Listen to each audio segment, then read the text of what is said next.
Ողջույն սիրելի հայրենակիցներ, եթերում Նեանտապանն է։ Եվ այժմ մենք զրուցելու ենք Եվրատլանտյան ինտեգրացիոն պլատֆորմի նախագահ, սոցիոլոգ վերլուծաբան Կարեն Սարգսյանի հետ։ Ողջույն պարոն Սարգսյան։ Շնորհակալ եմ, որ ընդունել եք հրավերը։ Հայաստանի շահերի տեսանկյունից ենք փորձելու դիտարկել աշխարհում կատարվողը եւ սկսելու ենք առաջին հարցը վերաբերելու է Ուկրաինայում խաղաղության հարցի շուրջ Պուտինի եւ Թրամփի բանագնացների հանդիպումից, ինչպես կասեն որոշ վերլուծաբաններ, մեկնաբաններ, արդյունքների բացակայությունը եւս արդյունք է, կարելի է այդպես ասել, թե այնուամենայնիվ ինչ որ արդյունքների մասին կարելի է խոսել համեցիկ։ Եթե խոսքը վերջի հանդիպման մասն է, որ տևել է 5 ժամից ավել Մոսկվայում, ակնհայտ է, որ կոմունիկեի բացակայությունը, այսինքն ավարտից հետո, երբ որ հայտարարության բացակայությունը խոսում այն մասին, որ բուն ուկրաինական պատերազմի վերաբերվող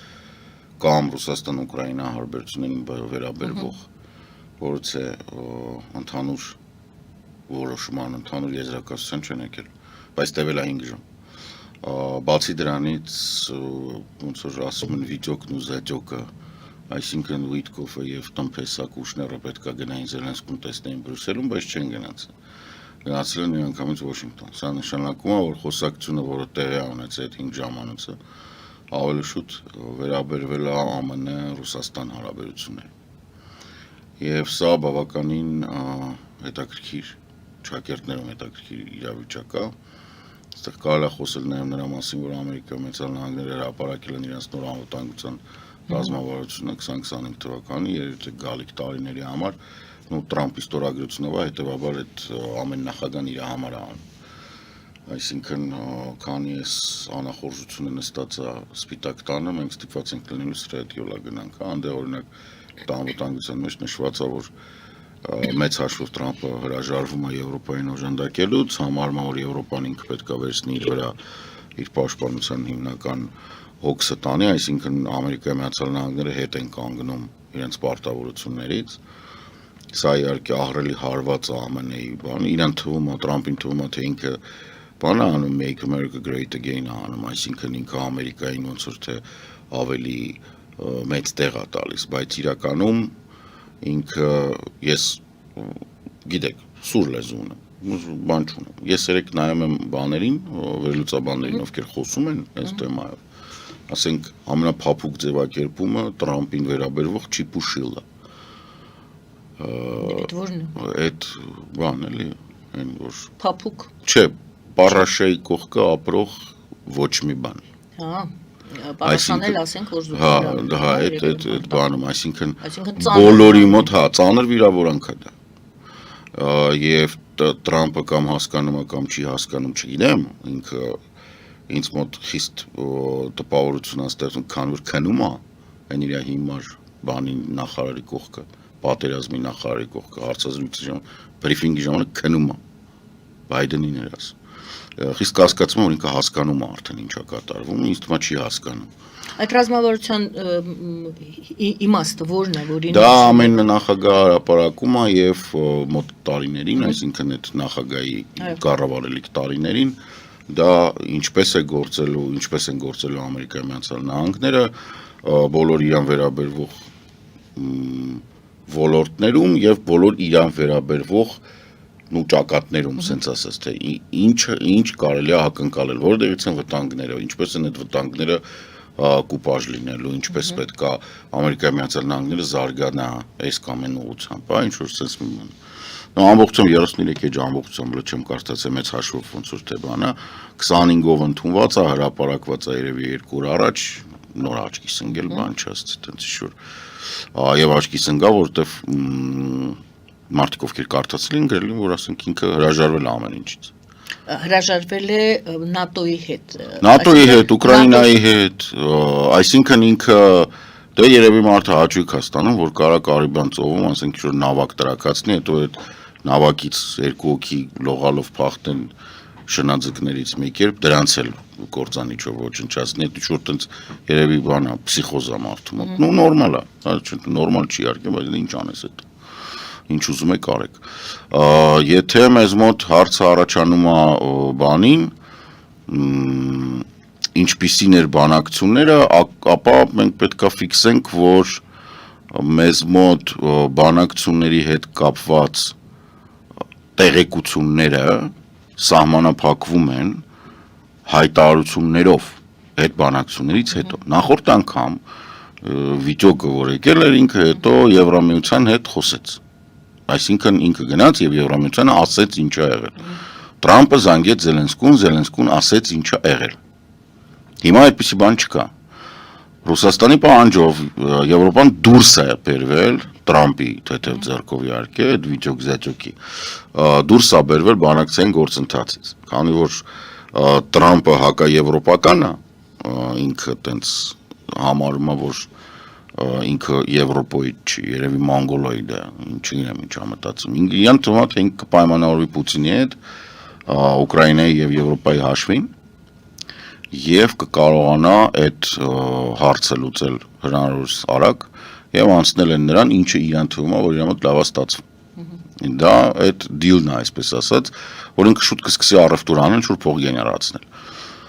Բոլորը արդեն խոսում են նրա մասին, որ Տրամպի յուրաքանչյուր գործողություն ուղղված է իր սեփական ընտանիքի համար նոր հնարավորություններ ձեռք բերել։ Բոլորն են դրա մասին խոսում, այդ թվում ամենայում, այդ թվում մագաների զգալի մասը, որոնք Ռուսաստանի հետ տնտեսական ինչ-որ հետաքրքրություն ընդհանուր։ Այո, բայց իր ընտանիքի մակարդակում։ Պուտինը ՆԱՏՕ-ն անվանել է սպառնալիք Ռուսաստանի Դաշնության համար։ Եվ մինչ այդ բանակնացների հետ բանակցությունները Պուտինը հարցազրույց էր տվել եւ եվրոպացիները այդ հարցազրույցում արված հայտարարությունների մեջ տեսել էին քողարկված, ոչ ուղիղ, բայց սպառնալիք, որ Ռուսաստանը սպառնում է Եվրոպային պատերազմով։ Հարցս հետեւյալն է. որքանով է ամուր ՆԱՏՕ-ն այսօր եւ Թրամփ-ՆԱՏՕ փոխհարաբերությունները ինչպես եք դուք գնահատում։ ՆԱՏՕ-ն ամուր չի։ ՆԱՏՕ-ում արկա առնվազն Հունգարիա, Սլովակիա, Թուրքիա եւ ցավոք սրտի ԱՄՆ-ը դրանք մի տեսակ ԱՄՆ-ն ուրիշ պատմություն է իհարկե, Հունգարիան այլ պատմություն է, Հունգարիան ուղղակի այտենց ադրբեջանական փողով ռուսամետ երկիր է, Թուրքիան խաղում է ճակերտներում իմ սեփական խաղը, այսինքն Թուրքիան հակա եվրոպական քաղաքակրթության գործողություններ է իրականացնում այնտեղ, իր համար հիմնականը առաջնորդությունը վերցնել, Թուրքիան խափում է, նու Սենց ասեմ, ընդ որում, ամենակարևորը որն է եւ ամենածիծաղալին, բոլորը խափում են Տրամպին։ Տրամպը համարում է, որ ՆԱՏՕ-ն իրան խանգարում է։ Ինչու՞։ Որովհետեւ կա առնվազն Պուտին, որը ասում է ՆԱՏՕ-ն ինձ խանգարում է։ Իսկ ինքը ոնց է դիտա, ինքը ասում է ես Պուտինի հետ դիլ կանեմ։ Իրան ընդհակառակ ձեռնտու է, որովհետեւ բոլոր կորպորացիաները, որոնք աշխատում էին Ռուսաստանում, իրանք դուրս են եկել։ Որտեվ մանկապիղծ բանակ, որտեվ ռազմական հանցագործություններ, որտեվ ագրեսիա, որտեվ բան։ Նա ոնց որ դաշտը դատարկա։ Ինչ անում Տրամպը։ Տրամպը ասում է շուտ կնքեմ, որ իր ընկերություններն են Ռուսաստան ու այդ սաղ բանը քերեն, ոնց որ այդ թթվասերը վերցնեն, հա, կամ ռեժանը գլխից։ Սա սենց չի աշխատում։ Պրոբլեմը նրանում է, որ իրան թվում է, թե Պուտինն էլ է դա ուզում։ Բայց ինքը մոռանում է, որ Պուտինը դա պետք չի։ Պուտինը ունի այնքան փող, ինչքան իրան պետք է։ Մի քիչ ավել։ Իսկ ինչա պետք Պուտինին։ Պուտինը ունի իր երկիրը, Պուտինը ունի մոտավորապես 100 միլիոն մարդ, ովքեր ինչպես տեսնում ենք, պատրաստ են երեխա բռնաբարել, մեռնել Պուտինի համար, ոչ մի բան չներկայացնել, ապրել թրիքի մեջ, նորմալ է։ Իրանք օքեյ են դրա հետ։ Կարևորը որ ուժեղ առաջնորդ է բան։ Ստեղ գալիս է խնդրեմ։ Տրամպը չի հասկանում ոչ մի բան, որը իր այսպես կոչված beautiful ocean-ից այն կողմը։ Ինքը չի հասկանում, թե ընդհանրապես այն ինչ որ կոչվում է հին աշխարհ իսկ իրականում քաղաքակրթության բնորան, ինչպես են այստեղ գործերը ընթանում։ Որտեղ պատմությունը կարևոր է, մշակույթը կարևոր է, աչքի փագլնելու ունքի բարձրելները կարևոր է։ Կարևոր է ով են եղել քո ծնողները 200 տարի առաջ։ Հասկանում եք, իսկ իր համար դասական ռեյդնեկների համար աշխարհը չի եղել մինչև մոտավորապես 1880 թվական։ Մի խոսքով, որ եվրոպացիները այսպես անհանգստացել են, մենք գիտենք, որ Ֆրանսիայի նախագահը Չինաստան է գնում, բանակցում է սրա հետ, ոնց որ թե եվրոպացիները ոնց որ թե առանձին են, Միացյալ Նահանգները առանձին են եւ Պուտինը այդ սեպը, որ խրում էր, որի մասին բոլորը ասում էին, ստացվում է, որ հաջողություն է հասնում Պուտինը այդ սեպը խրելու մեջ հարցում։ Ձեզ մոտ ձևակերպումը ճիշտ է, որ Պուտինը խրում է սեպը։ Լավ։ Բայց որտեղ է Պուտինը սեպը խրում։ Եկեք տեսնենք։ Պուտինը սեպը չի կարող ինքը խրի Ամերիկայի եւ Եվրոպայի միջև։ Էլ եմ ասում, մենք պետք է դիտարկենք սրանք առանձին, Տրամպի ադմինիստրացիան եւ Ամերիկայի Միացյալ Նահանգները, դրանք խիստ տարբեր բաներ են։ Մասնավորապես մեզ մոտ գոյություն չունի Ամերիկայի Միացյալ Նահանգներ, որոնք Հյուսիսատլանտյան անվտանգային համակարգում չկան։ Որովհետեւ հիմնական թիրախը ռուսական հրթիռների դա ԱՄՆ-ն է, Եվրոպան չի։ Եվրոպական դոկտրինը Ռուսաստանի տեսանկյունից շատ վատն է։ Եվրոպական նույն ֆրանսիական միջուկային դոկտրինը պարունակում է կետ ամենակարևորը, որ նախ իրանք կարան առանց իրանց վրա հարձակվելու կանխարգելիչ միջուկային հարված հասցնեն եւ իրանց նպատակը 80+ միլիոն մարդ ոչնչացնելն է։ Իրանք ոչ մի ուրիշ բան չունեն։ Իրանք չեն ասում, այ մենք միջուկային զենք ենք ստեղծում, որ մեզ վրա ոչ մեկ չհարձակվի, չէ, Դեգոլի գրած պլանն է։ Դեգոլը 40 թվականին տեսավ ինչով է ավարտվում, սենց է կասկածում եմ, որ կարաս ինձ վնաս տաս, մաքրում եմ 80 միլիոն մարդ ոչնչացնում եմ առաջի հարվածով։ Հետո դու գնա մի հատ տես ինչ ես անում, հետո կնստենք, կարանք ինձ հետո տանեք հարգադատեք, բայց կարևորը ես գիտեմ, որ ին վրա կասկածեմ, որ հարձակվում ես 80 միլիոնդ կմաքրեմ։ Այսինքն եվրոպական դոկտրինի մեջ Պուտինը պարտվում է։ Միանշանակ պարտվում է, որովհետև դու բան չես անում, դու կամ քո սաղ հրթիռները պետքա Եվրոպայի վրա խփես։ Այդ դեպքում դու չես ունենա պատասխան Ամերիկային, չգիտեմ, Չինաստանին եւ Հնդկաստանին պոտենցիալ, որովհետև այնտեղ կուչմալա է սկսում։ Բոլորը խառնվում են, սկսում են խփել։ Ինչու՞մն է այս դոկտրինը հաղթող։ Ֆրանսիան միևնույնն է ՆԱՏՕ-ի անդամ է, միևնույնն է Եվրոպա, Ֆրանսիայի վրա միևնույնն է ոչ մեկ չի հարձակվելու։ Ինքը ամեն տեղից հեռու է եւ պաշտպանված։ Դրա համար ի դոկտրինը Եվրոպայի համար բանը փրկություն է եւ շատ գործուն մեխանիզմ է։ Ինչ վերաբերվում է Ամերիկայի Միացյալ Նահանգներին, ապա ինքը Ռուսաստանի պարիտետի մեջ է։ Պարիտետը որն ասենք մոտավորապես հավասար չափ բան ունեն, միջուկային հրթիռներ ունեն, որոնք ոնց որ հատուկ կանգնած են նրա համար, որ դու չխփես, ես չեմ խփի ու ունենցա, որ ասենք իրանք ավելի շուտ չկրակելու համար են, քան կրակելու։ Նորից եմ ասում, ի տարբերություն ֆրանսիական դոկտրինի, որը միանշանակ առաջինը խփելու վրա է գնում, սրանք երկուսն էլ չխփելու վրա են, այսինքն ինքը շատ սարքում է դնում, ասում է այդպես չխփես։ Դե հիմա եվրոպացիները մտածում են, որ հա, Միացյալ Նահանգները եւ Ռուսաստանը իրար չեն խփի, բայց Ռուսաստանը ակնարկում է, որ ես կխփեմ Եվրոպային, բայց Միացյալ այդ ձևակերպումը տան, որը հիմա քննարկվում է դրա շուրջը, բոլորը դրա շուրջ են խոսում։ Ներողություն, Ռուսաստանը կխփի Եվրոպային եւ Միացյալ Նահանգները չեն պաշտպանի, չեն միանա այդ ամեն ինչին։ Եկանք դրան։ Նորից պայմանավորվածությունը գնում է Պուտինի եւ Տրամպի մեջ։ Ներողություն, շատ վատ օրինակ եմ բերում, բայց հիշեցի։ Նույնն է ինչ որ Ադրբեջանը արեց, ներողություն։ Ադրբեջանը խփեց Արցախին եւ Ռուսաստանը ասեց դա իմ գործը չի։ Չնայած Ռուսաստանը Հայաստանի հետ ռազմավարական գործընկեր են, բայց հրաշալի իմանալով, որ կա Արցախի հարց, ճիշտ է, երբ որ ռազմավարական գործընկերություն էր եւ ՀԱՊԿ-ի անդամ ենք դառնում, հրաշալի նրանք գիտեին, որ կա Արցախի հարց, բայց այստեղ Ադրբեջանը ստացավ Ռուսաստանի չեզոքությունը։ Վերադառնում ենք։ Եթե Ռուսաստանը փորձում է խփել Եվրոպային, ինքը ստանում է ֆրանկո-բրիտանական հակահարված, որը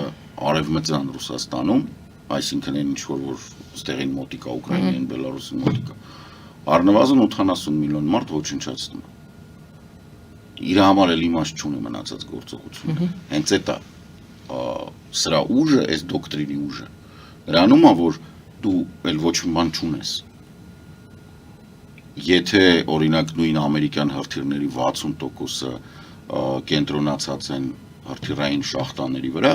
որոնք ասենք չգիտեմ Օրենբուրգում են կամ Ենիսեի ափերով են, ապա ֆրանկո-բրիտանականները Մոսկվայի, Պիտերի, Յարոսլավլի, Վլադիմիրի,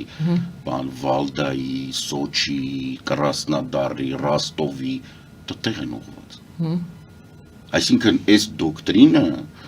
ընդ որում ինչքան էլ որ դաժան հնչի, բայց երկրորդ համաշխարհայինի ժամանակ Ֆրանսիան սա հաջողությամբ Ֆրանսիան Մեծ Բրիտանիան հաջողությամբ կիրառել է այն ժամանակ բրիտանական կայսրությունը։ Հիշենք Համբուրգը, հիշենք Դրեզդենը, հիշենք գերմանական այլ քաղաքներ, որոնք ուղղակի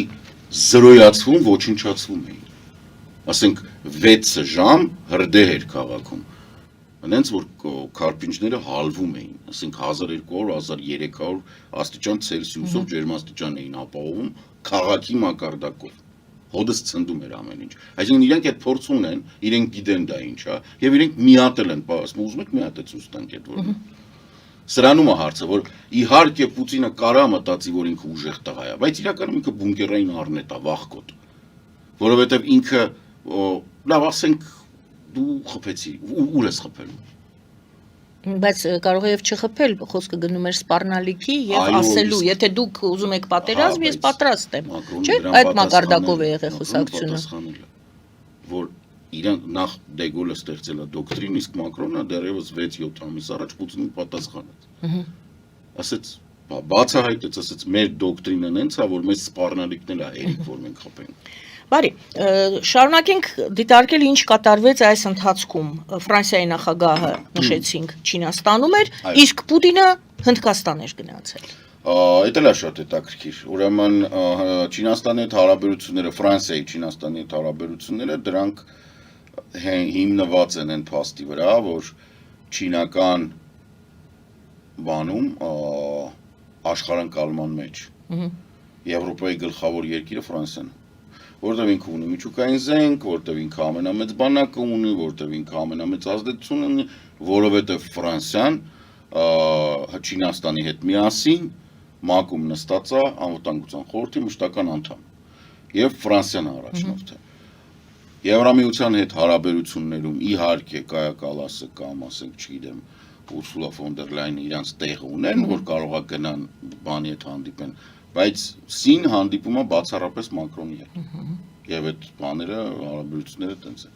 Իրանց բավականին հաճախ են հանդիպում այդ մակարդակի պետությունների համար, որոնք G7-ի մեջ են, տարբեր ճամբարներում են։ Ենթադրում եմ, որ բավականին մեծ օրակարգ կա, որը այդ թվում վերաբերվում է օրինակ եվրոպական բաներին, տարիֆներին, չինական ավտոմեքենաների եւ ապրանքների վրա, այսինքն ընդեղ բանկ։ Մյուս կողմից ինչու ոչ, այս բանի, այսպես կոչված նախագահի Ամերիկայի հայտարարությունները, որոնք ամբողջությամբ ասում են, դուք գնացեք ջեր ճարը տեսեք։ Գլխի ճարը, հա։ Մաս եղոնք ունենք, գլուխներս քորենք տարբերակով։ Դա Ֆրանսիա, Չինաստան։ Դե փաստացի նոր նշեցի, որ դա Ֆրանսիա չի, դա Այո, Ֆրանսիա չի, միանշանակ, այո։ Այսինքն այստեղ իրականում մեսիջը Տրամպի համար շատ վատն է։ Լուրջ եմ ասում, շատ վատն է, որովհետև որքան էլ որ իրանց մեկնաբաններն ու վերլուծաբանները համարեն, որ հին աշխարհի ամենակարևոր երկիրը ռազմական հանցագործը Բիբի Նետանյախուի հայրենիք Իսրայելն է, ոչ դա տենց չի, եւ Եվրամիությունը համաշխարհային տնտեսության մեջ ամենից փոքր չի, 500-460 միլիոն մարդ է, Ուկրաինայի հետ 500, Հայաստանի հետ 503, սենց բանով էլ ուրախալ, չէ, ինչի համար եմ ասում, որովհետև Հայաստանի հետ դա ավտոմատ նշանակում է, որ ինքը ավտոմատ դուրս է գալիս Իրան, Հնդկաստան, եւ Տրամպի այս դեմարշները իրականում, եթե մեծ բանով նայեք, ինչ է նշանակում, Եվրամիության երկրները կարան թքած ունենան Ամերիկայի դիրքորոշման վրա Իրանի հարցում, կարան Իրանի վրայից պատժամիջոցները հանել, կարան թքած ունենան այն աղոթքին, որ տնփեսա Կուշները կամ իր հերը չորեքթաթ մանագալի բանում Ելսիան պալատում ասում խնդրում ենք Իսրայելին բանի պատժամիջոցների տակ մի մտցրեք, կմցնեն, ուղղակի կմցնեն, ու ստեղ սրացումը կոնֆլիկտի են հենց որ ինքը տեղել չունի խոսալու նկատի ունեմ Տրամփը Իսրայելն ասենք մարդկության դեմ հանցագործություն անում քո ինչ գործ դու ես մենք մեր դիրքորոշում ենք փակում ենք այդ հարցը վերջ նույն բանի Իրանն է Իրանը ինչի է պատժամիջոցների տակ Իրանի հետ ինչի չեն բանանում Տրամփի հորդորով բայց թեման սենց էր որ դու եղբայր օգնում ես Ուկրաինային մենք չենք մտերմանում Իրանի հետ բայց եթե դու իմբիցիլ չես օգնում Ուկրաինային մենք ոնց որ թքած ունենք քո Իսրայելի վրա Իրանի հետ սահմանը բացում ենք ուրիշ ինչ ես անելու դե տեսեք 70 միլիոնանոց Իրան ահռելի նավթի եւ գազի պաշարներ որոնց հետ դու ոչինչ չես կարող անես այսինքն հիմա Ամերիկայի Միացյալ Նահանգները գազի ամենամեծ մատակարարն են բայց դա ոնց որ Եվրոպայի կամավոր որոշումն է որ այդ որոշումը կայացվել է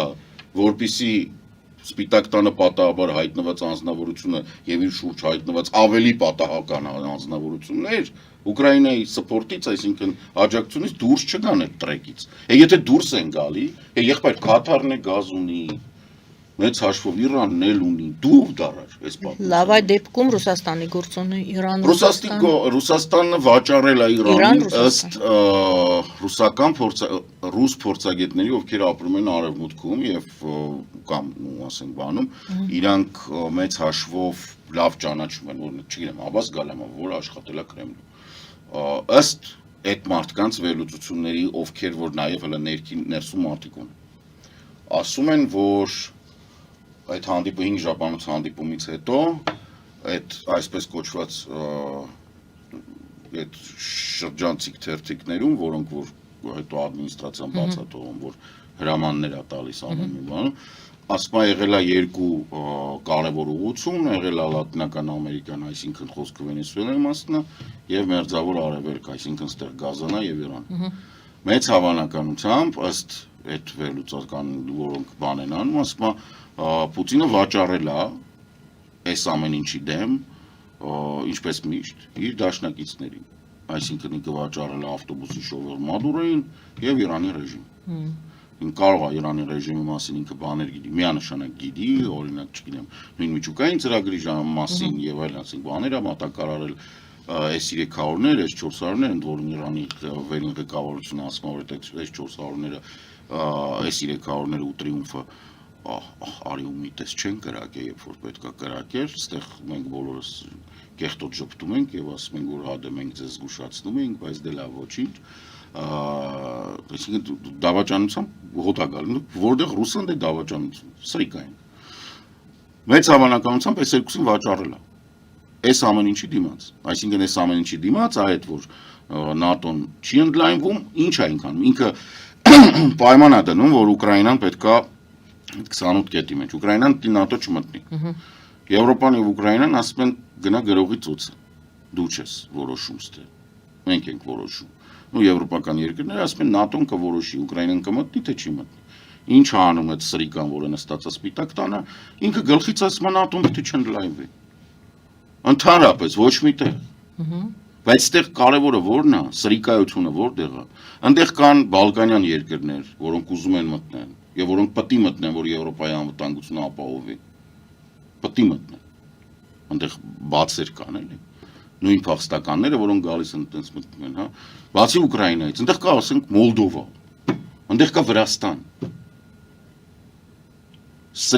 Սրիկայությունը որտեղ է, այսինքն որտեղ է ինքը ցույց տալիս, որ ինքը Չիպուշիլա է, Չուխանը, Պուտինի Չուխանն է։ Ինքը ամեն ինչ անում, հա, եւ բացեի բաց հանրապետականները արդեն ոչ միայն դժգոհություն են հայտնում, այլ մագայից շուտ կոնգրեսականներ են դուրս գալիս, ինքը կարող է մեծամասնությունը կորցնի, բավականին լուրջ բողոքի բան են բարձրանում, որը կապված է, դե իհարկե իրանք բողոքում են Էփշտեյնից, որովհետեւ դե բանը պահպանողական են եւ իրենց համար մանկապարտությունը շատ ավելի լուրջ վտանգ է Ամերիկայի համար, քան բանը, ասենք Ուկրաինայի կորուստը, բայց ամեն դեպքում այդ կա այդ գործը։ Ամերիկայի ներսում այդ գործը կա, իրենց բոլորը դժգոհ են։ Եվ մեծ հաշվով որ ինչեմ ես ասում որ այդ մարդու IQ-ն օրեցօր նվազում է ինքը ավելի վատ է անում ամեն որոշումով ավելի վատ է անում այդ նավակի մեջ մարդիկ որ ընկել են դուրս որ հրամանատված եղել ոչնչացման որ ոչնչացրել են դա ասենք Ամերիկայում շուտ բանը տրակել ռումբա տրակել ես չի սպասում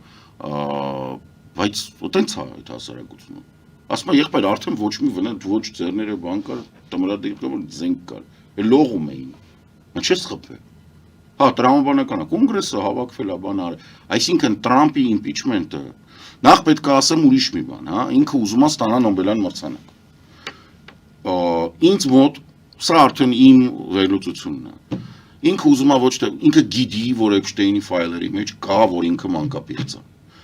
վստահ եմ բոլորը գիտեն բացառում է մասկն է գիտեր մասկը դրա համար էր ասում բացեք ինքը ասեց ես քեզ կոչնչացնեմ երբ որ իրանք մայիսի կողմերը սրվեց հարաբերությունները ինքը գրեց ասես կոչնչացնեմ այն ասես չես կարաս դե բաց այդ ֆայլերը որովհետև մասկը գիտե ինչ է մեջը որովհետև իր դոջը այդ ամեն ինչը տեսել է բացի դրանից բուն է Էփշտեյնն է Էփշտեյնի կողքի մարդիկ էլ լինեն հիմա ինչ է ինքը անում ինքը գիտի որ այդ բացվելու է բացի դրանից ինքը գիտի որ ինքը 32 կետով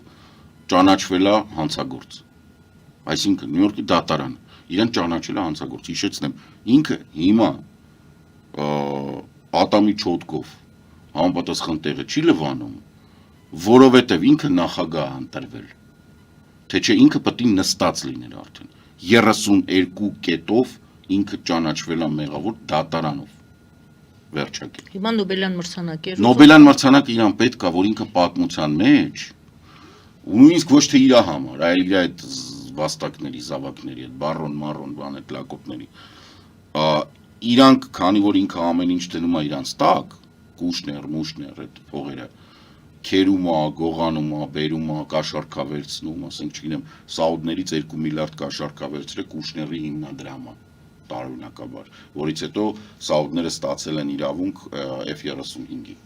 մինչև այդ ոչ մեկին չէր հասնում, բայց Սաուդներին տվել է այդ բանը, 2 միլիարդը տվել է Կուշներին, այդ հիմնադրամը Սաուդների 2 միլիարդ դրել է Կուշների հիմնադրամի մեջ, դրանից հետո 40 հատ F-35-ի իրավունք հաստատեց։ Այս սաղ կոռուպցիոն սխեմաների մեջ, որպեսզի այդ իր սաղ բարեկամները, աստված մեղք չամարի ժառանգներն ու զավակները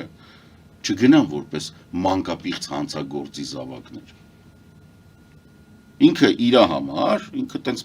իրան դրել է պատրիարխի տեղ կլանա ստեղծում, որը որ այդ կլանը կլինի տենց շատ հարուստ, շատ ուժեղ, ինքը այս գործողությունն է անում։ Ուրիշ ոչ մի բան, որ մանես գալի չի ստացվում։ Մենակ էս է ստացվում, Էփշտեյնի չէ, Այնշտայնի, տեսությանն է, որ ամեն ինչ գալիս է իրանք կպնում է, շատ հանգիստ, առանց նատյաշկի։ Առանց Ուկրաինայի հարցի լուծման Նոբելյան մրցանակ կստանա, չի կգնա։ Այդ դեպքում Պուտինի գործողությունները, Պուտին-Թրամփ, ինչպես են այս հարցը Թրամփը հոգու խորքում ուզում է, որ Ուկրաինան պարտվի։ Ну, իրականում իրան մեծ հաշվով մեկ է, միևնույն է, ոնց կպրծնի պատերազմ։ Բայց պատերազմ պետք է պրծնի արագ, շուտ, հենց հիմա։ Ինքը դրա համար է բանը։ Ինքը ուղղակի ինչպես եւ ցանկացած այդ տարիքի խելքը տրծրած, ինքը նայում է իր համար Պուտինը հասկանալի է, ընդունելի։ Դրա համար ոչ թե Ուկրաինային եւ Զելենսկու վրա պետք է ճնշում գործադրվի, այլ նաեւ եվրոպացիների, Եվրոմիության վրա Եվրոպան ինքը ատելով ատում է, որովհետեւ այո Եվրոպան Մինչև ուր կարող են հասցնել այդ ճնշումը։ Ինչ տեսքով։ Դե մինչև Տրամփի ճնշումը 220-180 լինի ինքը սատկի։ Չէ, եկեք ավելի կոնստրուկտիվ տարբերակ։ Շատ կոնստրուկտիվ էր իրականում աշխարհի համար ամենալավ տարբերակն էր, որ իր ճնշումը բարձրացնեն կամ որ ճիշտն է։ Մի խոսքով Չէ, տեսեք, դա ճնշում ինքը չի կարա ճնշում գործադրել։ Տեսեք, բոլորին թվում է, ես չգիտեմ ինչի, մեզ մոտ էլ խոսում եմ մարդկանց մոտ ինչ-որ բան չխկում է։ Մարդիկ չեն կարողանում հասկանան, որ ուկրաինական ազգը խիստ տարբերվում է ռուսից։ Դու չես կարա հենց հիմա դիրքը պահող Ազովին առանց բացատրելու ասես դիրքերը թող գնա Կիև։ Իրանք թուղթ բան կանեն, չինգաչկու կխաղան, 2 հոգու կուղարկեն սաղ բրիգադից, որոնք կգան քեզ կկախեն հրապարակում որտեղ դու հիմար ես ու դավաճանական հրաման ես տալի, կվերադառնան այնտեղ։ Դուք չեք կարող ստիպել, որ ուկրաինացիք տան ռուսներին Դոնբասի այն կտորը, որը ռուսները չեն գրավել։ Չեք կարող։ Բացառվում է դա։ Իրանք չունեն հեղինակություն։ Հասկանում եք, ինձ մեկ-մեկ ասում են, դե տեսար Արցախ։ Չէ, Արցախում Արցախի ղեկավարության համար Պուտինը պապա էր։ Իրանք իրանց հայրանումները ջնջում էին, գրում էին Վլադիմիր Վլադիմիրիչ Պուտինի։ Այդտենց ասենք, մեր մոտ ինչքան մարդ ինչքան անգրագետ, այդքան ավելի ռուսամետ։ Ցավոք սրտի դա տենց է։ Իսկ Արցախում ոբշե վատ է, իրանք լեզու չէին տիրապետում։ Մենակ ռուսերեն էին խոսում, անգլերեն չգիտեն աշխարհում ինչա կատարում։ Բայց Ուկրաինայում տենց չի։ Ուկրաինայի համար ռուսը ոնց որ մեր համար թուրքը։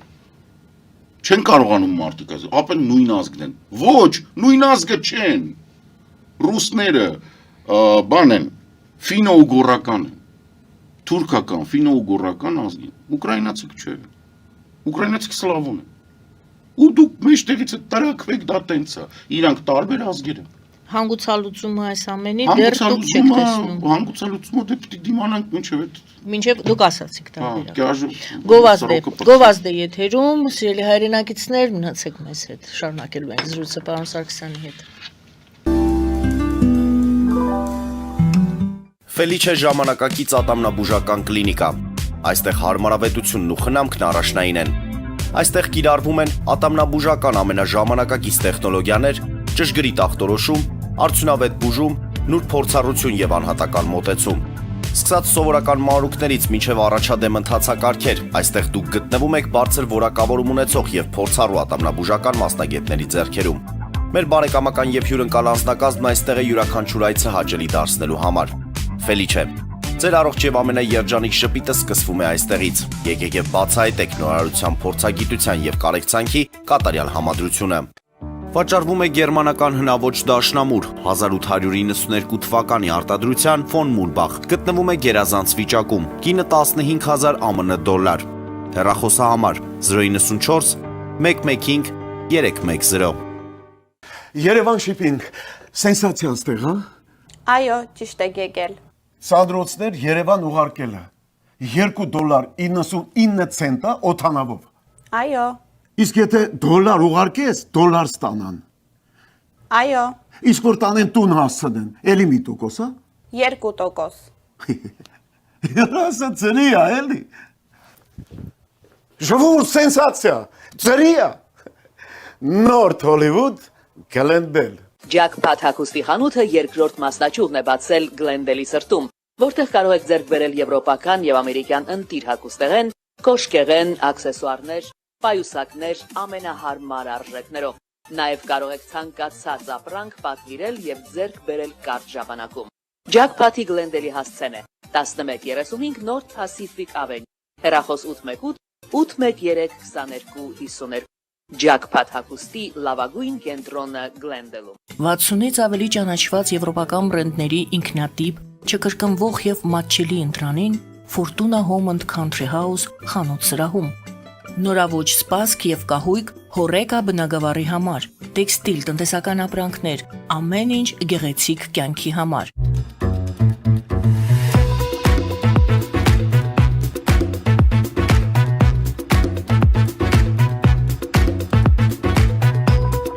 Արարատ ռեստորան, ընտանեկան եւ ընկերական ժամանցի լավագույն հասցե, սիրված արտիստներ, հյուրընկալ մթնոլորտ, հարուստ ճաշացան, անմահական խորտիկներ։ Արարատ ռեստորան, հասցեն անփոփոխ, սիրով սպասում ենք ձեզ։ Լավագույն պաղպաղակ, բնական, համեղ եւ մատչելի գներով պաղպաղակը կարող եք ձեռք բերել բոլոր հայկական խանութներում։ Պահանջեք հայկական պաղպաղակ, Թամարա պաղպաղակ։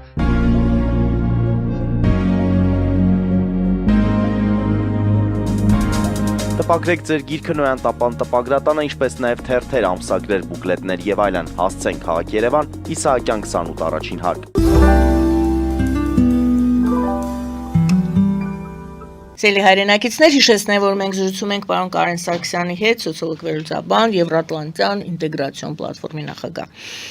Եվ այսպես փորձենք ամփոփել մեր հարցազրույցի առաջին հատվածը, հարցը հետևյալն էր. Պուտինը կարծես թե սեպ է խրում Եվրոպայի Միացյալ Նահանգների միջև, այդպես են համարում շատ վերլուծաբաններ, արդյոք Պուտինին հաջողվեց դա անել։ Դե այո, տեսեք, դե ֆակտո, նայում ենք դե ֆակտո եւ դե յուրե։ Իրականությունը այնպեսին է, որ ԱՄՆ-ի եւ Եվրոպայի մեջ կա սեպ, այսինքն կա անհասկանալի մի հարաբերությունների կծիկ, որը որոցիկ չի լուծվում։ Այո, դա այդպես է։ Որքանով է Պուտինի ազդեցությունը այդտեղ տոկոսային բանը։ Ոչ մեկը չգիտի, որտեղ դա կախված է նրանից, արդյոք Պուտինը գիտի Էփշտեյնի ֆայլերի բովանդակության, արդյոք Տրամպը կատարում է ինչ-որ բաներ, որոնք ծրագրային դրույթներ, որոնք խոսքեր տրված Ռուսաստանին, արդյոք Եվրոպական միության երկրները այս կոնֆլիկտի մեջ տեսնում են Ուկրաինան որպես սկզբնաղբյուր պատճառ եւ հենարան։ Այսինքն Ուկրաինայում պատերազմն է դարձել տրիգեր այդ Տրիգերը այո, դա է։ Տրիգերը դա է։ Եվ խոսքը վերաբերվում է ոչ միայն ԱՄՆ Եվրամիությունի այս բանին, այլ ԱՄՆ ամբողջ բարևմտյան Եվրատլանտյան քաղաքակրթություն։ Հիշեցնեմ, որ նախորդ շաբաթ, չնայած մենք դրա մասին չենք խոսել, Կանադայի վարչապետն էր հայտարարել, որ այն ժամանակները, երբ մենք հարավում ունեինք բարեկամ, վերջացել են։ Մենք այլևս բարեկամ չունենք։ Այսինքն, որ Կանադայի վարչապետը ակնհայտորեն արտաբերում է, որ Կանադայի հարավում այլևս բարեկամ չկա, դա նշանակում որ շատ բան փոխվել է եւ այստեղ ոչ միայն ՆԱՏՕ-ի խնդիրն է, եւ խնդիրը շատ ավելի լայն է, քան Պուտինը սեպ խրեց ՆԱՏՕ-ի մեջ։ Այո, Պուտինը շատ էր ուզում եւ այո, քանի որ ուկրաինական պատերազմը դա տրիգերներ եւ Պուտինի վարքը այսպես թե այնպես, որը Տրամպի թույլտեղը գտել է։ Այսինքն ասում է, արի ես քեզ լիքը փող կտամ։ Այդտեղ հա, բայց Պարզ։ Շնորհակալություն, այլ թեմաներին Մեծ Բրիտանիան նշանակել է իր առաջին ռազմական կցորդ ռեզիդենտը Հայաստանում, նույն օրերին ինֆորմացիա, այսպես որոշակի ինֆորմացիաներ իրար կողք դնելով փորձենք հասկանալ իրավիճակը։ Ադրբեջանի Մեծ Բրիտանիայի պաշտպանության նախարարները քննարկել են ռազմական, ռազմատեխնիկական, ռազմակրթական համագործակցության զարգացում։ Սա մեկ, Բրիտանիա։ Հայաստանի եւ Ադրբեջանի արտգործնախարարները առանձին հանդիպել են Ֆրանսիայի արտաքին գործերի նախարարության Եվրոպայի հարցերով պետական նախարարի հետ։ Փաստորեն այստեղ Ֆրանսիան է աշխատում Հայաստանի եւ Ադրբեջանի միջեւ։ Իրենք խոսում են իրենց փոխգործակցության մասին, անվտանգության, ռազմական, բազմակողմ հարթակներում համագործակցության հեռանկարների մասին։ Ինչ ենք տեսնում։ Տեսնում ենք արդյոք, որ եվրոպական երկրները, Եվրամիություն դեռ չեմ ասում, դուք կասեք, որտեղ դե Մեծ Բրիտանիան առանձին ենք դիտարկում, սկսել են աշխատել Հայաստանի եւ Ադրբեջանի հետ ոնց որ զուգահեռաբար, այո թե ոչ։ Մեծ Բրիտանիան սրանից 2-3 շաբաթ առաջ մոտավորապես այն ժամանակ, երբ համաձայնություն տվեց որոշ չափով համաձայնություն, ինչ որ մի փուլը տայֆունների, Eurofighter տայֆունների Թուրքիային, որ համաձայնություն տվեց, մոտավորապես այդ ժամանակ Բրիտանիան նաև հայտարարեց, որ ելնելով այն փաստից, որ տակ պատերազմ Հայաստանի եւ Ադրբեջանի մեջ չկա եւ ԵԱԿ-ն այլևս սահմանափակումները չի կարողանում հիմնավորի, մենք հանում ենք սահմանափակումը Հայաստանի եւ Ադրբեջանի վրայից, որպեսզի եւ Հայաստանը եւ Ադրբեջանը հնարավորություն ունենան բրիտանական զենք զինամթերք առնելու։ Այն ժամանակ ինձ դա բավականին ուրախացրեց բանը, էլի, որտեվ մեծ հաշվով մենք իհարկե Բրիտանիայից բան չունենք առնելու, որովհետեւ ցավոք սրտի մեզ մոտ դեռևս սովետական դպրոց ուժեղած բանը լիներ Ֆրանսիայից կառնեինք, որտեղ նաև վերապատրաստումն է հնարավոր, բայց այդտեղ կա վտանգ, որ բրիտանացիք տայֆունների, Eurofighter տայֆունների հետ միասին, որը տալիս են Թուրքիայի, հաշվի առնելով Թուրքիայի եւ Ադրբեջանի բանակների հետ համակցության ու համատեղ աշխատանքի հետ պայմանագրերը եւ դոկտրինը, ես վտանգ էի տեսնում, որ կարող է իրանք փորձեն Eurofighter տայֆունները առաջարկեն նաև Ադրբեջանին, որտեղ Ադրբեջանը շատ ավելի մեծ գումար ունի։ Եվ այստեղ ուրիշ բան կա, որ Թուրքիան այդ գումարը չունի, եւ Էրդողանը կարա իր կրտսեր բանին, ոչխարիկին, որը նստած է ապշեղանում, խնդրի, որ իր խամջան իմ համար մի 20 հատ փող տուր։ Ну, այն էլ նի բուտ դուրակում, ինչպես ասում, կարա ասի դեմ 5 հատ էլ ես ինձ եմ ուզում։ Եվ ստեղ ես այս վտանգը տեսնում եի, սա դեռ դուրս չի եկել այս վտանգը։ Ես ասեմ, որ հանգարց չուրախանակ, որ այս J-17-ին առը,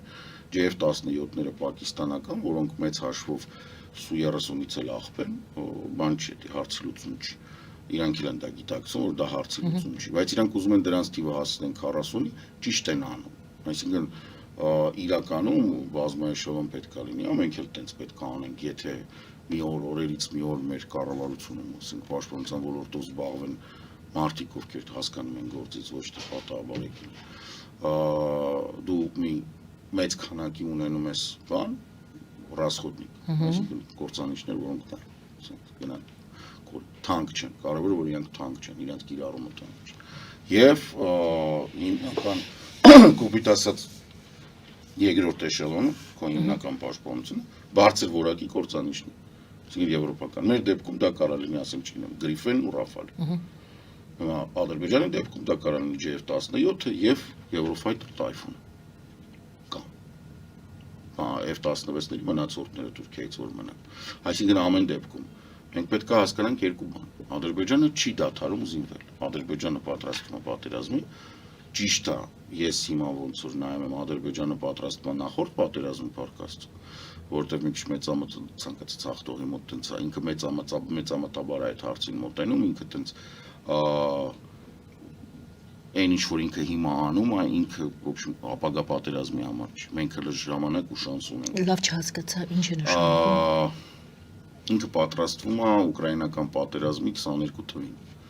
Այսինքն օդային գերակայություն, կործանիչներով, պատերազմի անցկացման տրամաբանությունն է։ Հա, տակտիկայի մասին է խոսքը, չէ, տենց ինչ-որ բան չի։ Բայց այն որ իրանք պատրաստվում են Հայաստանը ոչնչացնել Ռուսաստանի հետ միասին, դա ոչ դուրս է բոլոր քննարկումների։ Եթե Ռուսաստանը մնաց կենթանի, մենք կստանանք պատերազմ, ինչքան ավելի կենթանի մնա Ռուսաստանը ուկրաինական պատերազմից հետո, այդքան ավելի արագ եւ այդքան ավելի կործանիչ մենք կստանանք պատերազմ։ Այդ դեպքում Մեծ Բրիտանիայի այս զուգահեռ աշխատանքը կցորդ ռեզիդենտ Հայաստանում եւ ռազմատեխնիկական, ռազմակրթական համագործակցություն Ադրբեջանի հետ, Ֆրանսիան խոսում է։ Չէ, Ֆրանսիայի դիրքորոշումը եւ Մեծ Բրիտանիայի դիրքորոշումը մեր տարածաշրջանում ընդհանուր առմամբ իրանք բանով են, համահունչ են։ Ինչպես է դիտարկում Հայաստանը եւ Ադրբեջանը այդ երկրները։ Իրանք դիտարկում են, որ պետք է հանգիստ մնան, իրանք դիտարկում են ավելի շուտ Ադրբեջանը որպես կանխարգելիչ ուժ Ռուսաստանի եւ Իրանի դեմ, բայց մենք գիտենք, որ Իլխամի մտքիներն ա։ Մենք գիտենք, իրենք չգիտեն։ Ենթադրում եմ, որ մտածում են, թե մենք չափազանցնում ենք։ Եվ քանի դեռ ես չեմ տեսնում առնվազն, որ մեր արտգործնախարարությունը կամ արտաքին հետախուզությունը չպետք է տեսնեմ, բայց արտգործնախարարության մեջ այդ ազգային ժողովի, միջազգային կապերի հետ կապված այդ որ դելեգացիաներ են գնում, ես չեմ տեսնում այդ գիծը, որ իրանք տանում են, որ միտոշ չենք հավատում Ադրբեջանին, այլ մենք ավելի հզոր, ավելի ուժեղ երաշխիքներ ենք ուզում այս ամեն ինչի համար։ Եվ ինչու եմ ես վստահ, որովհետև այս տրիպը որ սարքեցին, ոչ մի երաշխիք ամեն ինչ չուզեցին։ Ընդհանրապես ոչ մի։ Չնայած որ դա Ուկրաինա չէր, ինքը կարար ուզեր, Նիկոլը կարար երաշխիքներ ուզեր։ Դե ուզեց այդ պահին այնքանը, որքանը կարող էր գուցե իրեն համարում էր, որ այդքանն է կարող։ Հա, ինձ թվում է այդ ինքը իրեն է համարել։ Հա, ինքը արգելակներն էին։ Ինքնացենզուրայի է գնացել։ Հաջորդ թեման Ադրբեջանի արտգործնախարարը հանդիպել է ՆԱՏՕ-ի գլխավոր քարտուղարի տեղակալի հետ, քննարկել են Ադրբեջան-ՆԱՏՕ-ի միջև անվտանգության, պաշտպանության, էներգետիկ անվտանգության ոլորտներում համագործակցության օրակարգի որոշ ասպեկտներ։ Սա ինչպես պետք է հասկանա Հայաստանը։ Ոչ մի կերպ։ ՆԱՏՕ-ի հետ հարաբերությունները Ադրբեջանի վաղուց են ու լավն են, երբ Ռոբերտ Քոչարյանին դա առաջարկել էին, ինքը մեծ մտահոգից մս պետք չի Պուտինը մր պապանա մեզ կպահի, ադրբեջանցիք գնացին ՆԱՏՕ, իսկ ցավոք սրտի Քոչարյանը եւ Հայաստանի բանակը գնաց ռուսական նավի հետևից։ Ու մենք հիմա շարունակում ենք այդ ճանապարհով գնալ ցավոք սրտի, որովհետև հենց հիմա Հայաստանը պետք է ուղղակի շատ կոշտ կերպով հրաժարվի, այդ թվում եթե պետք է այն անձնակազմից, որը ռուսական ռազմական գաղափարները առաջ տանում, ուղղակի շպրտեն դուրս պաշտպանության նախարարության հետ ԿՊՊ-ում պետք է կանգնեն մարդիկ, անգլերեն ողջունեն կամ ֆրանսերեն, եթե պատասխանը անգլերեն ու ֆրանսերեն չի, ասեն գնա տուն։ Գնա 6 ամիս քեզ ժամանակ կպատրաստվես, կասկնություն կանցնես, կիմանաս լեզու կմտնես գործի, չէ, դավայ, յալլաստից։ Դե եթե լեզու իմանալով միայն լիներ, Լեզու իմանալը ամենակարևորն է, լեզուն կտա ուստավ, լեզուն կտա արևմտյան, ասենք բաներ, լեզուն կտա, տեսեք ուկրաինական պատերազմի արդյունքները հիմա որ գնում են, ես տեսնում եմ, որ ուկրաիներեն չեն կարդում, չնայած կիրիլիցա է, ոնց որ բանը, իրանք տենց ռուսերենի տակ են գնում, իրանք մնում են ռուսական բանի տակ, հարցնում ասում դուք պատերազմ նայում եք, ասում հա, ասում ես չես նայում, պարզվում է ռուսական պրոպագանդա, իսկ անգլերեն կամ ֆրանսերեն, եթե կամ գերմաներեն որ գաս, ուկրաինական պատերազմում տեղի ունեցող իրավիճակ վերլուծությունները բաներ, անգլերեն, ֆրանսերեն միանգամից հրապարակվում։ բարի, մեկ թեմա եւս Նիկոլ Փաշինյանն է ասում։ Ես մինչև այդ մի հատ ուզում եմ կենտրոնական Ասիայից երկու բան ասեմ, Համեցիկ։ որովհետև այստեղ շատ կարևոր իրադարձություններ են տեղի ունենում, գիտեք բոլորդ, որ Ուկրաինայի վրա կախվեց այդ Կասպից նավթամուղի տրաքելը, որը ղազախական նավթներ բերում դեպի Նովորոսիիսկ։ Ուկրաինան չի վերցրել պատասխանատվություն եւ մեծ հաշվով հա ինքը տենց ոնց նայում ես իմաստը չունի, որովհետեւ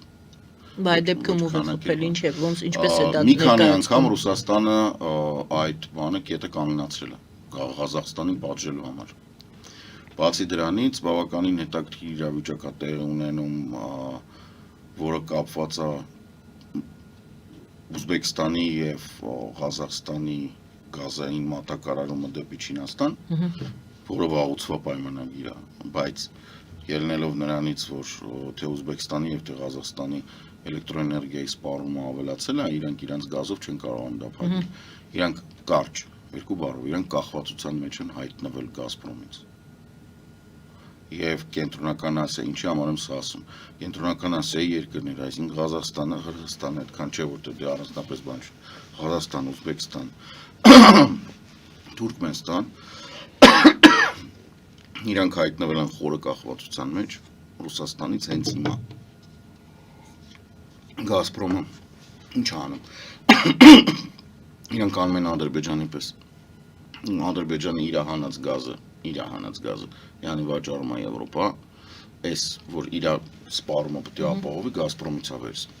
Մոտավորապես, 2 միլիարդ անում է, 2 միլիարդ վերցնում։ Լավ, իսկ այնտեղ ինչ են անում։ Նույն բանն են անում։ Իրանք պետք է Չինաստան վաճառեն, իրանք պետք է ստեղ վաճառեն, այնտեղ վաճառեն, իրանք ինչ-որ բան սպառում ունեն, իրանք այդ օրինակ Ղազախստանը Իրանը վաճառում է Չինաստան, Գազպրոմից վերցնում։ Ինչու է վերցնում։ Չունի։ Ահա։ Այն որ ասում է անկապ կոնտրակտներ են կնքել։ Լավ շուտ կոնտրակտները կնքել են այն ժամանակ, որ Գազպրոմը հələ պատժամիջոցների տակ չէր։ Եվ հիմա թեման որն է։ Այս ահռելի կախվածությունը կենտրոնական Ասիայի երկրների Գազպրոմից, որը բաց գրվում է ռուսերեն կամ իրանց լեզուներով, ասենք որ դերձ մի շախբյուրներ նայում ես, տեսնում ես, նույն Թուրքմենստանի հարաբերությունների Իրանի հետ բան չու, մեծ բաներ կան, մեծ պաշարներ կան գազի բան, բայց սրանք բոլորը արդեն բաշխված են, բոլորը բաշխված են, եւ Ռուսաստանի ազդեցությունը ահռելի մեծ է, ինչի համար եմ ասում, այս տրիպի այն ծերը, որ կենտրոնական Ասիան եւ ասենք չգիտեմ, նավթ, գազ, բան ինչ-որ sense բանի մասին խոսակցություն են գնում, բարձում որ դա չի կարա լինի։ Չի կարա լինի երբեք, ոչ թե 20 տարի հետո, երբ որ գազամուղը կգա Հայաստան, երբեք չի կարա լինի։ Այն խոսակցությունները, որ Տրամպի ուղարկած ագենտները, գործակալները, որոնք որ ստեղ գալիս են բան են անում, այնի արագ-արագ ինչ-որ մի քիչ ուզում փոքի։ Հիմա տեսեք, բանը չկա, Նոբելյանի շանս չկա, չէ, չի կնքվում պայմանագիր Ռուսաստանի հետ։ Բրծել է։ Ոչ ոք չի քննարկվում։ Չի էլ քննարկվելու։ Հայաստանի իշխանությունները փորձում են կախեն տրիպը Եվրամիության վրա։ Այո, դա է ներկայացնել։ Անհույս։ Մեր հարաբերությունները, այ հենց ուրեմն անցանք այդ հարցին, որը ես բարձրացնում էի, Փաշինյանը խոսում է այն մասին, դե Հայաստան-Եվրամիության հարաբերությունները մի ինչ-որ քայլ առաջ են գնացել, եւ նա ասում է մեր հարաբերությունները Եվրամիության հետ կխորանան, կզարգանան, մենք ակնկալում ենք Եվրամիության կոնկրետ ներդրումային ծրագիր, խոսքը գնում է նաեւ այդ խաղաղության խաչմերուկ տրիպի մասին։ Ասում եմ, մենք սպասում ենք ներդրումներ, խնդրեմ Եվրամիությունը թող լինի, բայց երկրորդ ինֆորմացիան էլ կարդամ, որպեսզի երկուսը զուգահեռաբար դիտարկենք։ Փաշինյան, շարունակում եմ Փաշինյանի մեկ այլ ձևակերպում, մենք հետաքրքրված ենք Չինաստանի, Շանհայյան եւ Շանհայյան համագործակցության կազմակերպության հետ մեր հարաբերությունները խորացնելով եւ զարգացնելով։ Ուրեմն Եվրամիություն սպասում ենք ներդրումային ծրագրեր տրիպում եւ շահագրգռված ենք, հետաքրքրված ենք Շանհայյան համագործակցության կազմակերպության։ Դեստեղ բավականին հետաքրքիր է երկու դեպքում էլ ինքը կեղծ տեղեկություններ է տարածում, չգիտեմ գիտակցված թե չէ, գիտակցված ադմինիստրացիա արդեն պատասխանատվության պետք է ենթարկվի, ենթադրենք, որ իր ստաբիլ դիլետանտությունն է թեմայի մեջ չի խորացել։ Չէ, դիվերսիֆիկացված քաղաքականության բանն է, չէ, հասկանում եմ ինչ է,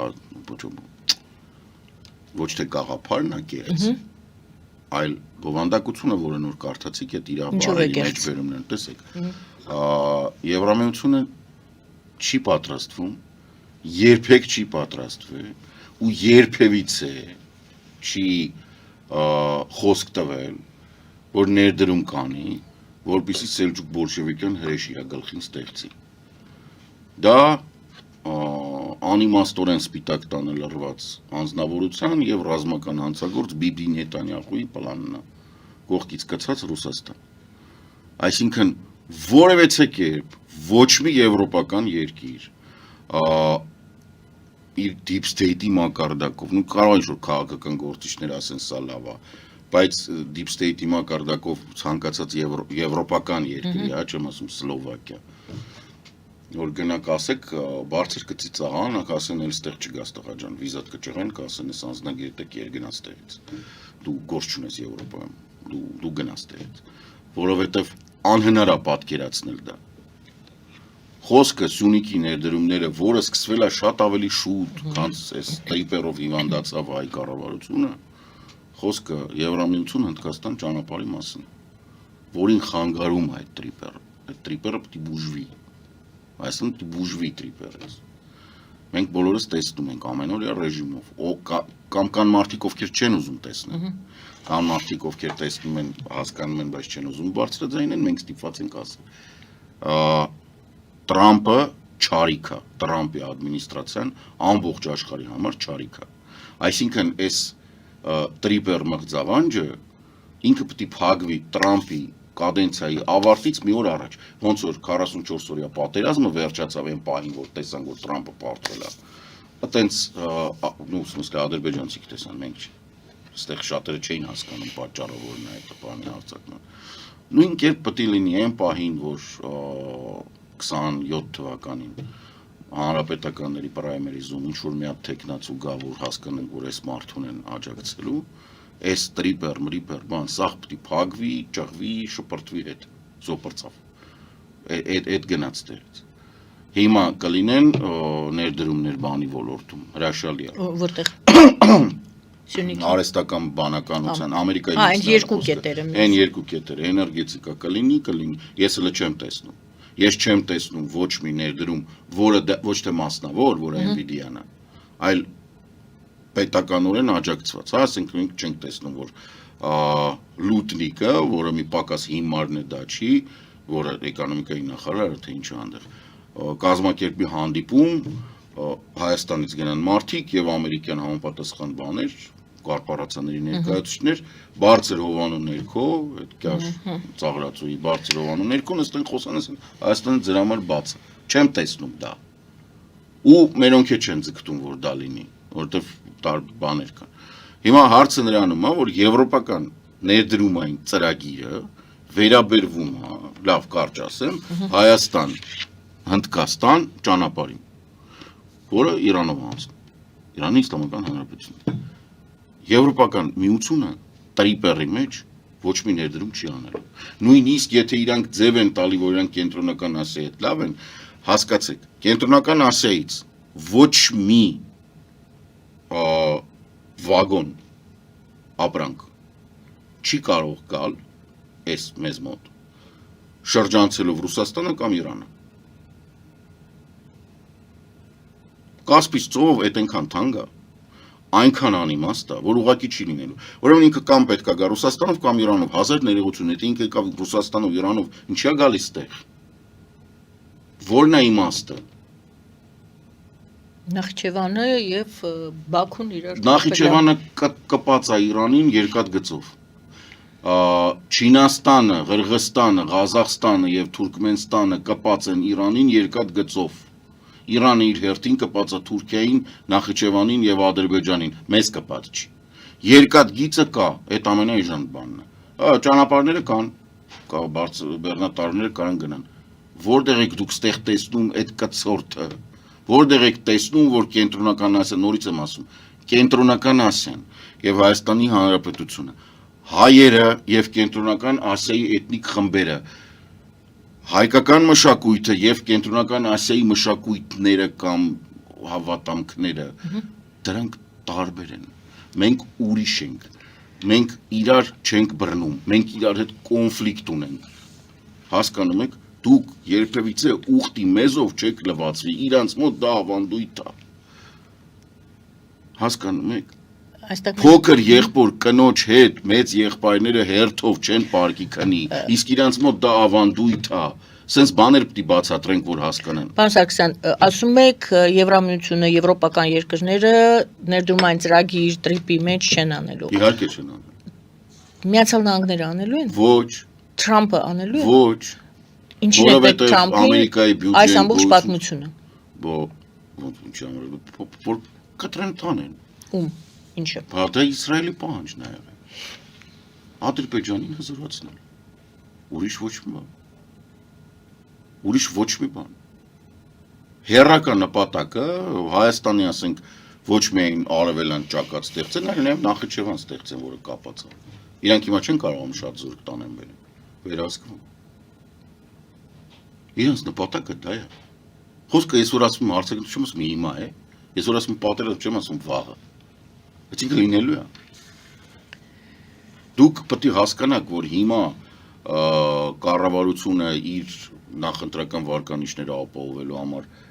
Թրամփի հետ լավ լինելու համար, ինչ որ այս մի հիմարի հետ, այն մի հիմարի հետ, Պուտինի բան, սենց, բայց այս ամեն ինչը գնում է մեր անվտանգությունից ոչ թե հիմա, 20 տարի հետո։ Մենք հիմա պետք է կառուցենք 20 տարի հետոյի ճակատամարտը։ Այսինքն մենք հիմա կոպիտ ասած ես որ լինեմ իշխանության, ես գիտեմ ինչ ան, որ այնտեղ չարցակվեն մեր վրա, բայց հիմա ես տեսնում, որ այս կառավարությունը լրիվ հակառակն է։ Եվ ճանապարհները ռազմավարական կետեր են անվտանգության համար։ Ճանապարհները նաև նույնիսկ տեսեք, դու կարող ես ճանապարհ, ինչ եմ ես ասում Եվրամիության անդամ դառնանք, հա։ Եթե լինես Եվրամիության անդամ երկիր, այդ ճանապարհի պաշտպանվածությունը ֆիզիկական հողի վրա կլինի երկրորդական, որովհետև դու կլինես 503 միլիոնանոց մեծ աշխարհում ամենամեծ տնտեսության եւ մեծ հաշվով աշխարհում ամենամեծ բանակի այդ բանի միության մի տարը, մի կտոր։ Բայց դուք ասիք երբ եւ երբ։ Հա, հիմա հարցը հետեւել։ Ներողություն, եթե եք ասում։ Եթե մենք լինենք եվրոպական միության։ Եթե, չէ, տեսեք, եթե ճանապարհի մասին ենք խոսում, դրանց տեղում պաշտպանվածությունը էականա, եթե դու չես, то հենց հիմա,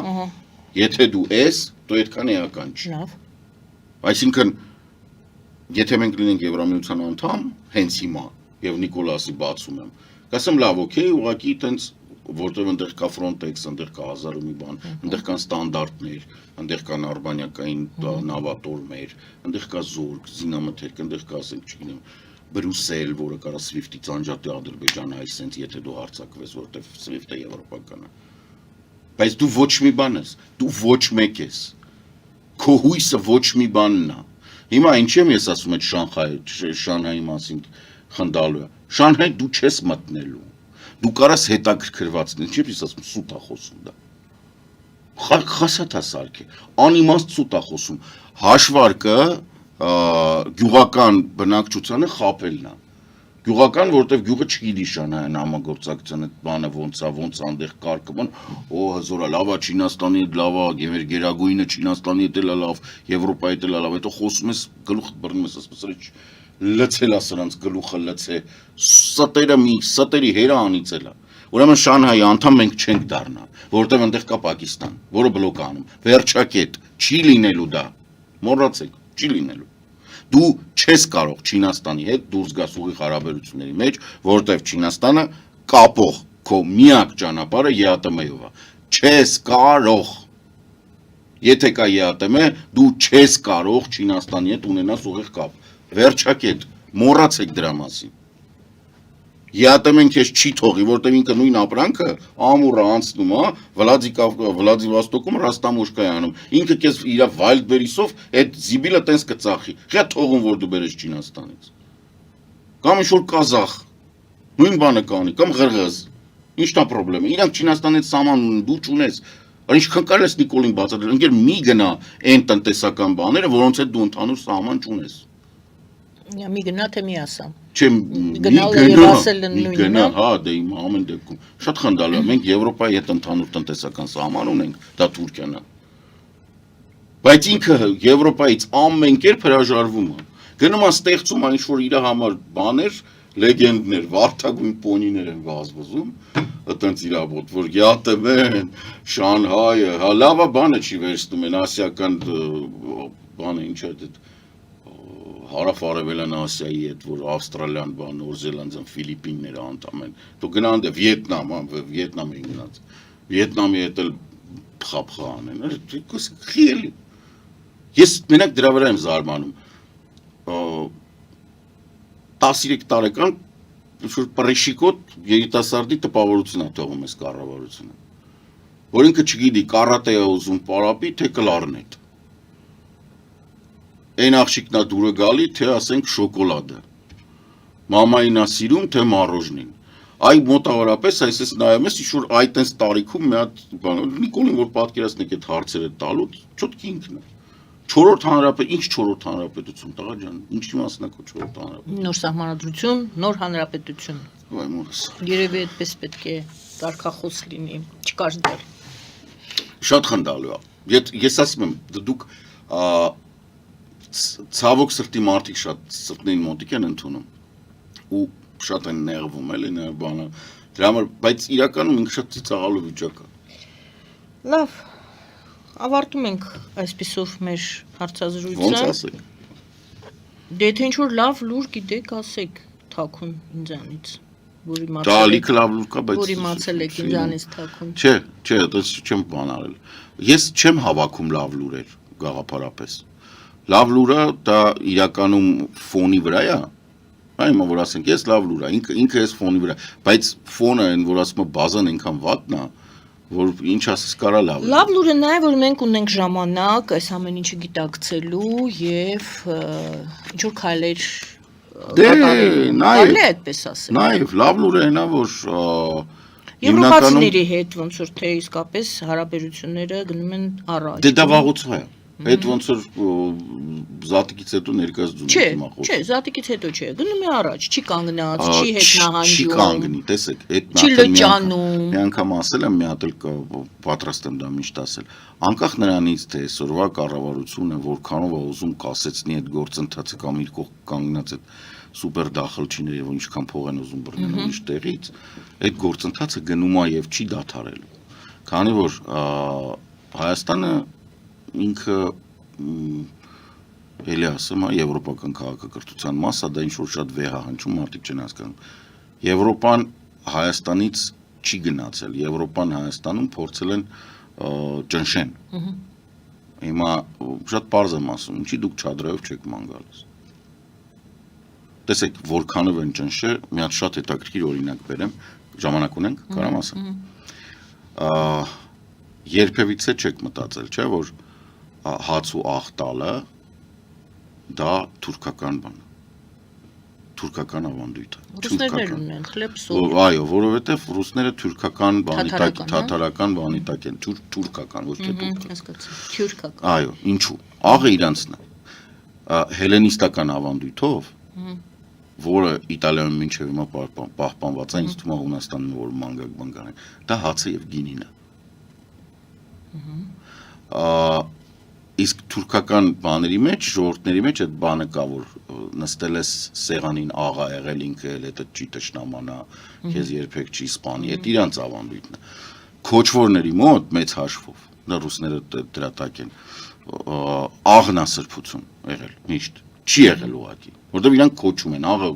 տենց չի լինում։ Դու միշտ պետք է մեկից առնես այդ աղը։ Ռուսաստանում նույնիսկ բանին 16-17 դարում բաներ են եղել, Ստալինի բունտի։ Այսինքն աղի համար մարդիկ ապստամբում էին, Աղի գլուխներ էին։ Հա, բանը թագավորական բանով էր գալի, փիչած թանկացնում էին, դե որ փողը չէր հերիքում, Պյոտրի բանի ժամանակ, պատերազմների ժամանակ, գինը թանկացնում էին աղի, մարդիկ ելնում էին բոբոկ։ Ռուսաստանում աղը շատ կարևոր է, այսա կասեմ բանում էլ ընդդեղել, որովհետև խոնավ է եւ իրանք միսը բանը որ պահպանում են, այդ թթուները, այդ աղի ձուկը բանը որ կա, իրանք այտենց են պահում։ Նույն բանը իրականում քոչվորների մոտ է, այդ թվում թուրքական այդ բաների ցեղերի մոտ, ու բաստուրման բան, իրանք էլ ունեն այտենց մի բան։ Դու միսը աղի մեջ ուղակի դնում ես, որ ինքը ջուրը քաշի, պահպանվի, երկար պահվի եւ այլն։ Աղը դա մենք չունենք այդ ավանդույթը։ Դա մերը չի։ Դա ռուսական ազդեցություն է, այսինքն այդ թուրքերից է գալի։ Հաց ու աղ մենք չունենք։ Բայց մենք ճնշված ենք եղել այդ ավանդույթով եւ հիմա նույնիսկ եկեղեցին է դա տալիս։ Տեսա Կրոմի պապը եկավ Մաշելյանի մոտ։ Պոլս իրան տվեցին հաց ու աղ։ Հիմա ասեմ ինչի է դա վատ։ Ռուսական ավանդույթը մերոնք վերցրել են մինչև վերջ, ոչ թե հաց ու աղ են տալի։ Այլ տալիս են, այդ որ հյուր է գալիս, բանը դուրս են գալիս, հիմնականում աղջիկներ, որոնք այդ հացը եւ աղը պահում են։ Մոկտի դաժան բան ասեմ, իրականում դա ռուսական եւ բանի ավանդույթում, քոչվորները որ գալիս էին այդ քաղաքը գրավելու, այդ իրանց հացն էին տալի, որ հացն են տալի, աղն են տալի, որ ամենաթանկն է, ու իրանց աղջիկ երեխեքին են տալի, որ տանեն են բանից անեն։ Եվ երբ որ Հայաստանում դա սարքում են ավանդույթ, իմ մոտ հարց է առաջանում։